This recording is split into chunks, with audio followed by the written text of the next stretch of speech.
अस्सलाम वालेकुम। मेरा नाम फैसल अजीज़ है। इस वक्त आप यूट्यूब चैनल देख रहे हैं। सबसे पहले मेरी आपसे गुजारिश है कि आप इस वीडियो को लाइक करें और चैनल को सब्सक्राइब करें। दोस्तों, आपने ये वीडियो मुकम्मल देखनी है। अगर आपको ये वीडियो अच्छी लगे तो वीडियो के आखिर में कमेंट करके आपने मुझे लाजमी बताना है, ताकि मैं मज़ीद आपके लिए इस तरह की अच्छी और मोटिवेट वीडियो बनाता रहूँ। तो दोस्तों, चलते हैं अपने टॉपिक की तरफ। तो दोस्तों, एक फैक्ट्री में एक आदमी काम करता था। तो उसके उस्ताद ने कहा कि जो भी तुम काम कर रहे हो फैक्ट्री में, आपने मेहनत और ईमानदारी के साथ काम करना है। तो वो आदमी मेहनत और ईमानदारी से काम करता रहा। एक वक्त आया, उसका उस्ताद रिटायर्ड हो गया। वो अपने उस्ताद की जगह पर हेड टेक्नीशियन लग गया। इस तरह वक्त गुजरता गया। वो आदमी कभी कभार अपने उस्ताद से मिलने के लिए चला जाता था। एक दिन वो आदमी बड़ा परेशान था। तो उसके उस्ताद ने उससे वजह पूछी कि आखिर क्या वजह है कि तुम इतने परेशान हो। अपनी परेशानी मुझे बताओ, हो सकता है मैं कोई हल उसका निकाल दूं। तो उस आदमी ने कहा कि उस्ताद जी, बात दरअसल ये है कि आपने मुझे कहा था कि आपने मेहनत और ईमानदारी के साथ काम करना है। मैं मेहनत और ईमानदारी के साथ काम कर रहा हूँ और इतना अरसा हो गया है। लेकिन बात ये है कि फैक्ट्री में जो मेरे से जूनियर लोग थे, जो मुझसे कम तजर्बाकार थे, जिनकी तालीम भी मुझसे कम थी, वो सारे प्रमोट हो गए हैं। सारे सबकी सैलरी में इजाफा हो गया है। सब ने तरक्की कर ली, मैं वहीं का वहीं खड़ा हूँ। हालांकि फैक्ट्री का सारा काम मैं करता हूँ। अगर मैं जिस दिन ना हूँ तो उस दिन फैक्ट्री का काम डिस्टर्ब हो जाता है। आप दूसरे लफ्ज़ों में ये कह लें कि फैक्ट्री का काम बंद हो जाता है। तो उसके उस्ताद ने कहा, वाकई ऐसा है कि अगर तुम किसी दिन फैक्ट्री में ना जाओ तो फैक्ट्री का काम डिस्टर्ब हो जाएगा। उसने कहा, जी बिल्कुल ऐसे ही है। तो उसके उस्ताद ने कहा, तुम फिर एक काम करो, तुम एक दिन फैक्ट्री से छुट्टी कर लो, ठीक है, ताकि उनको तुम्हारी अहमियत का अंदाज़ा हो। तो उस आदमी को समझ आई बात की।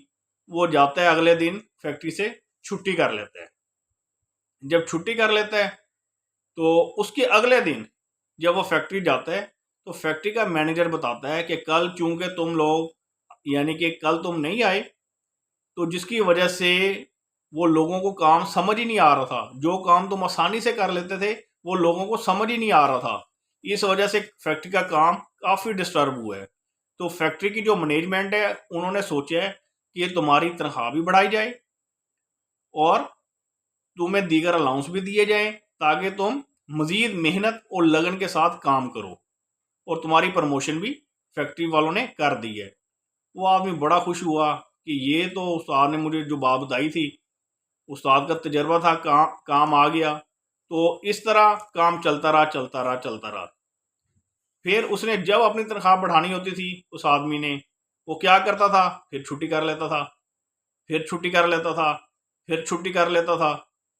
एक दिन ऐसा हुआ कि जैसे उसने छुट्टी की, अगले दिन जब वो फैक्ट्री जाता है तो फैक्ट्री के गार्ड ने उसे एक लेटर दिया और उसे कहा कि आज के बाद तुम्हारी पक्की छुट्टी हो गई है, आज के बाद तुम फैक्ट्री नहीं आओगे। तो उसने कहा, भाई ये क्या हुआ, मेरी जॉब ही चली गई है।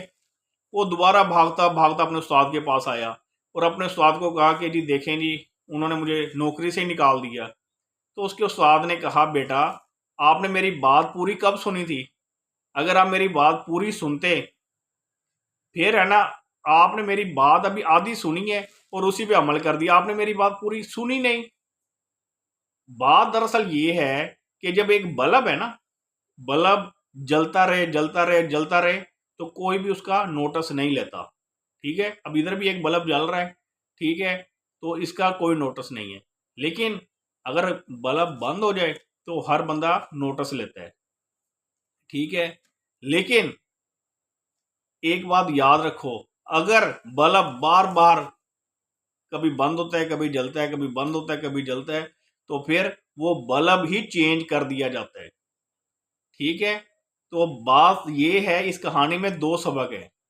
पहला सबक ये है कि जो रिश्ते, जो दोस्तियां, रिश्तेदारियां हमें मिली हुई हैं, जो हम जिनको हमने फॉर ग्रांटेड लिया हुआ है, जिनकी हमें कदर नहीं है, जिनकी हमें अहमियत नहीं है, लेकिन जब वो रिश्ते, वो नाते, वो हमारे दोस्त हमारी ज़िंदगी से चले जाते हैं, फिर हमें उनकी कदर का एहसास होता है। फिर हम समझते हैं कि वाकई हमसे गलती हो गई। तो हमें चाहिए हम उनकी ज़िंदगी में ही उनकी कदर करें, उनका एहसास करें। और दूसरी बात ये है कि बाज़ टाइम अपनी अहमियत को अगर हमने समझना है, अपनी अहमियत को अगर हमने जानना है, तो कुछ टाइम के लिए दूरी इख्तियार कर लें। अगर आप चाहते हैं कि लोग आपकी अहमियत को समझें, तो कुछ टाइम के लिए दूरी इख्तियार करें, लेकिन इतने दूर ना चले जाएं कि वो आपके बगैर ही रहना शुरू कर दें, आपके बगैर ही रहना, आपके बगैर ही जीना शुरू कर दें। ठीक है? तो दोस्तों, उम्मीद है आपको ये वीडियो अच्छी लगी होगी, और आपने मुझे कमेंट करके बताना है कि आपको ये वीडियो कैसी लगी है। और अगर आपको वीडियो अच्छी लगी है, तो आपने मुझे नेक्स्ट लास्ट मेरी वीडियो देखनी है। ठीक है? इसके साथ ही मुझे इजाज़त दें। अल्लाह हाफिज़।